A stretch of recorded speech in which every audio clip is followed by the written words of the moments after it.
Casual. Today, we're going to be previewing the Jacksonville Jaguars. Before we get into this video, make sure to subscribe and turn the notification bell on so you don't miss more content here over at Couch Casual, as we still have plenty of previews to get through. But let's preview the Jaguars. So first, looking at their additions and losses. Firstly, they bring in a new head coach. They bring in Liam Cohen, who was the offensive coordinator last year at Tampa. And he has said that the offense will run through Brian Thomas Jr. and that he wants to set up the passing game. So that is probably big news for Brian Thomas Jr., as last year he was unbelievable. And now he might be even more involved than ever. And in Tampa last year, as the offensive coordinator, the Tampa Bay had one of the best passing attacks under Cohen, and actually had a very good running attack as well. So I expect good things for this Jags offense if Trevor Lawrence can really lock in. The defensive coordinator they brought in, Anthony Campanile, who was the run coordinator in Green Bay. One thing about him before is that he had low blitz rates and light boxes, which means I think that they rely a lot on their D-line to get the pressure for him. And it's a very good D-line in Jacksonville, so that might be perfect. And last year in Green Bay, they had a top 10 run defense, which is good for Jacksonville because they didn't have a very good run defense, at least in terms of yards allowed. So to bring in a guy like Campanile, don't know if I'm saying that right, who led a good run defense with Green Bay last year, I think it's pretty good. And they also had a pretty good they had a near top 10 pass defense. Now, he was a run coordinator, so who knows how much involvement he had in the passing game, or in the pass defense, but they still had a pretty good pass defense in Green Bay, nonetheless. Now looking at the players they brought in, obviously in the draft, their first round pick that they traded up for, Travis Hunter, receiver/corner. I still don't know if he's going to play both sides. It seems like he will. I mean, he's running in minicamp in the offseason. He's getting reps in at both, so I think he will. I think what I've said about Travis Hunter is that he should have one position where he plays normal, and then the other position he plays half of it. So he's not playing the full game, but you still get him at corner without it just being a play here and there. So who knows what's going to be his main position on the Jags, whether it's receiver, corner, or it actually is both. But very good in college, obviously. Heisman winner. I think he'll have a great year in Jacksonville. Then they bring in Dyami Brown from Washington. They only got him on a one-year deal, I think. Maybe 2 years. They got him on a one-year deal. But he was very good with Washington, especially in the playoffs. I think the game against Detroit, he had a very good game. So I really like that pickup to pair alongside Travis Hunter and Brian Thomas. They bring in Robert Hainsey, center. I mean, he was okay. Trying to find where. He had a very small sample size, but he was a pretty good pass blocker last year, and that's good. They need improvement on the O-line. They were tied for 6th in sacks allowed, so any O-line upgrade is good. They also bring in Patrick McCarry, who he wasn't a bad lineman for Baltimore, nothing special. But even if a team has a bad O-line and they just bring in guys that aren't necessarily superstars or whatnot, I still think it's valuable to just bring in different people. You can't just run it back with a bad O-line again. So even if Patrick McCarry is not some game-changing O-lineman, I still like that they're changing it up. And while Brandon Scherff was pretty good last year in his final year after they gave him that big contract, the O-line overall wasn't good. Now, who knows if that was Scherff's fault or not, and who knows how much of an upgrade McCarry will be over Scherff. I do think Hainsey is an upgrade over Mitch Morse, who was just okay last year. And I do think Dyami Brown is an upgrade over Gabe Davis, because Gabe Davis didn't play a ton last year, and he was just okay. And then Christian Kirk also didn't play last year due to injury. But when he did play, he was actually pretty solid. So I think Christian Kirk is better than Dyami Brown, you could argue, at least last year when he was healthy. But I do think Brown's an upgrade over Gabe Davis. They bring in Johnny Munt, who's probably more of just a backup tight end to Brenton Strange, which we'll talk about in a little bit. And I do obviously don't think he's an upgrade over Evan Ingram. They definitely lost talent at the tight end position, but again, I do like Brenton Strange in general, and we'll get more into him later, as I said, when we talk about the offense. Then they bring in 2 pass rushers, more like D lineman pass rushers, Dwayne Smoot and Emmanuel Ogba. Ogba hasn't really played much recently.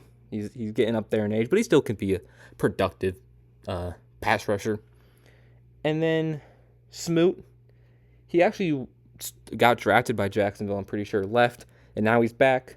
In limited starts, he's over his career, he's gotten 5 sacks multiple times, so in not as big of a role, he still has found a way to produce.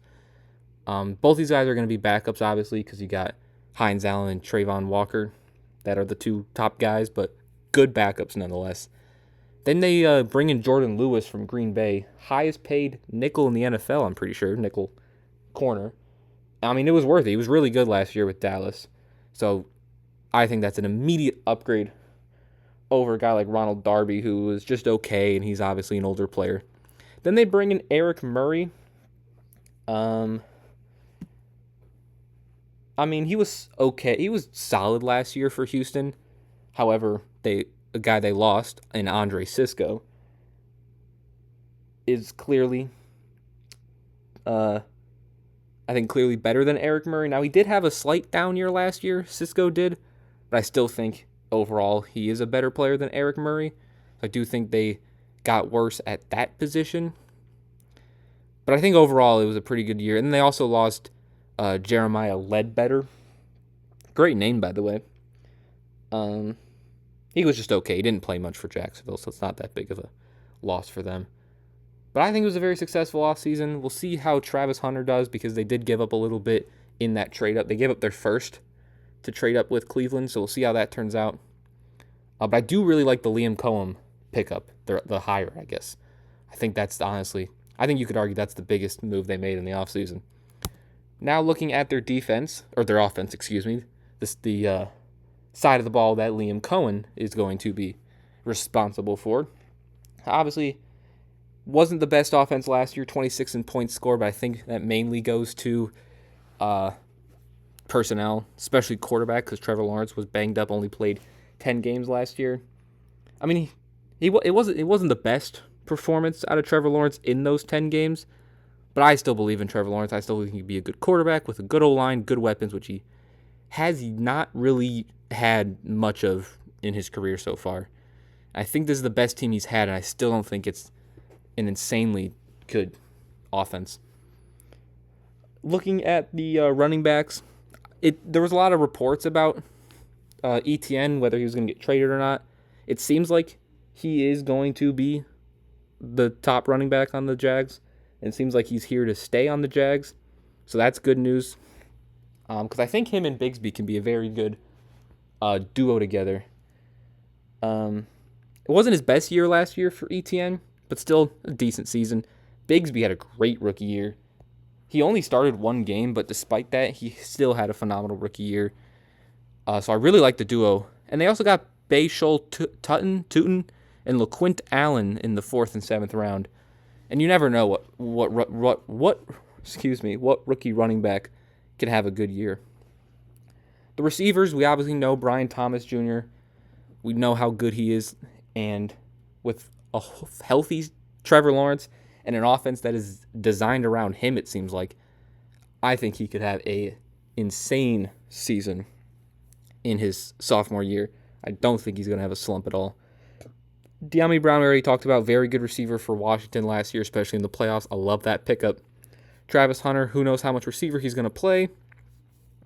But when he plays receiver, very good. Obviously, very good athlete at receiver. Parker Washington, who is their backup slot to Travis Hunter. I really like Parker Washington. I think he's a much more than just a return guy. And he didn't get a ton of reps or targets last year. But in my opinion, I think he played really well. And then Trammell and Cephas, they honestly didn't play too much last year, so I can't I don't know too much about them. But overall, I think it's actually a decent receiver room. I think the only weakness of this team is the O-line.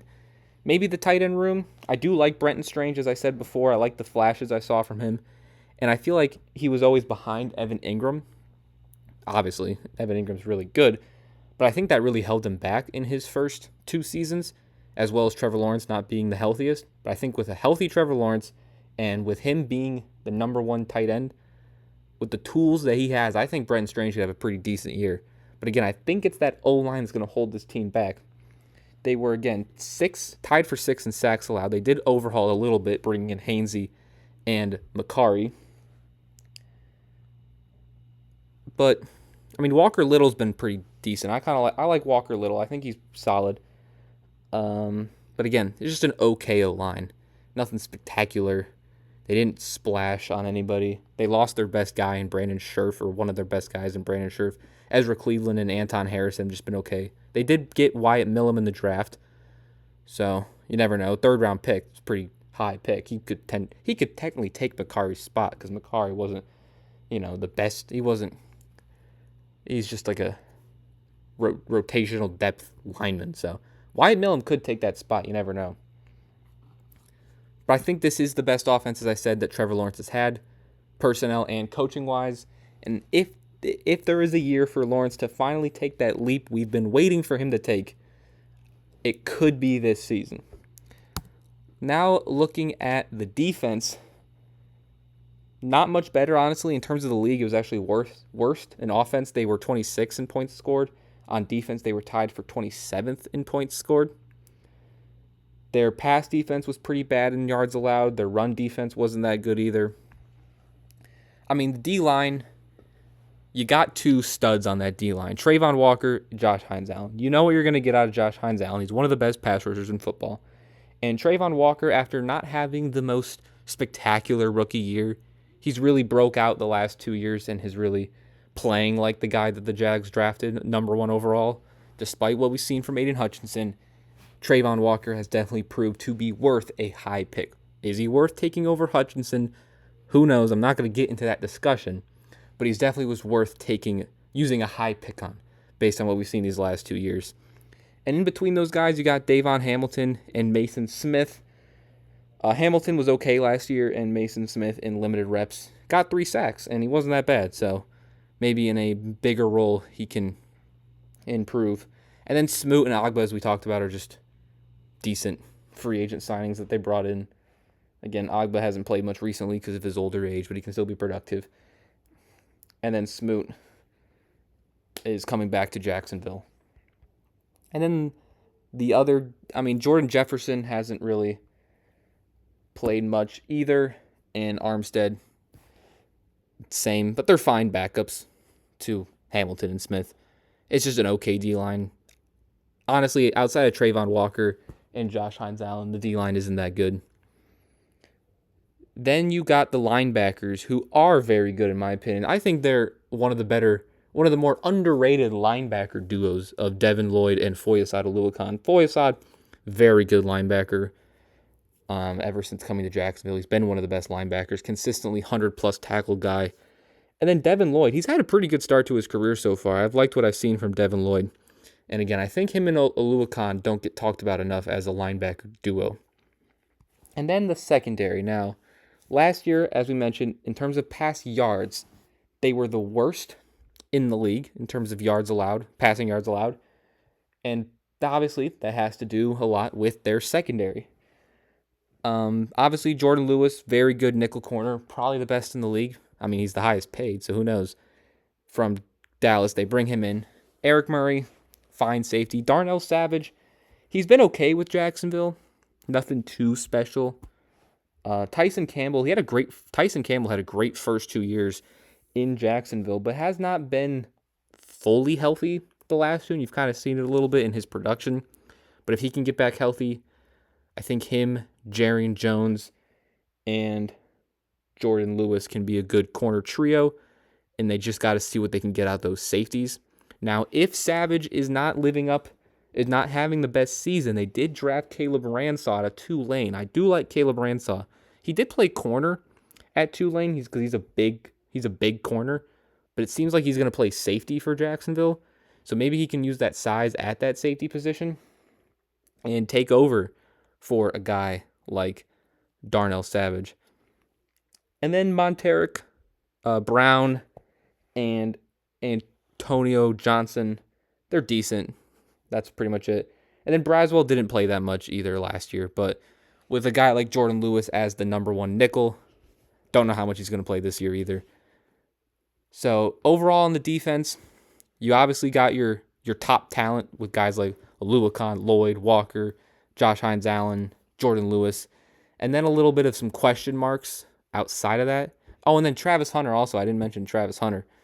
Again, it's kind of hard to talk about Travis Hunter because we don't know what role he's going to have fully in Jacksonville. Quick look at the special teams for the Jags. Probably one of the better special teams units. Logan Cook was a Pro Bowl punter last year. Very good, obviously, made the Pro Bowl. Cam Little was very accurate last year for the Jags. I think, he was a rookie. They took him in last year's draft. So, as a rookie kicker, very good. And then Parker Washington is also a very good returner on top of what I think he can be a very good receiver as well. Before we get into the schedule, if you're enjoying this video, make sure to leave a like. And if you don't want to miss more content over here, make sure to subscribe. Looking at the Jags' schedule, they have the 9th easiest schedule, and their over-under is set at 7.5 wins. I think games that you can count on in their floor, I don't think they have a lot of variation because they either play bad teams or really good teams because their division isn't very good. Like, they could easily sweep the Titans and sweep the Colts. I wouldn't be surprised if they did that. I wouldn't be surprised if they won 5 of their division games. I think they can beat the Panthers. I think they can beat the Raiders. I think they can beat the Cardinals and the Jets. So, based on their division, I think they have a very good chance to have a high floor. And my floor for them is 6 wins.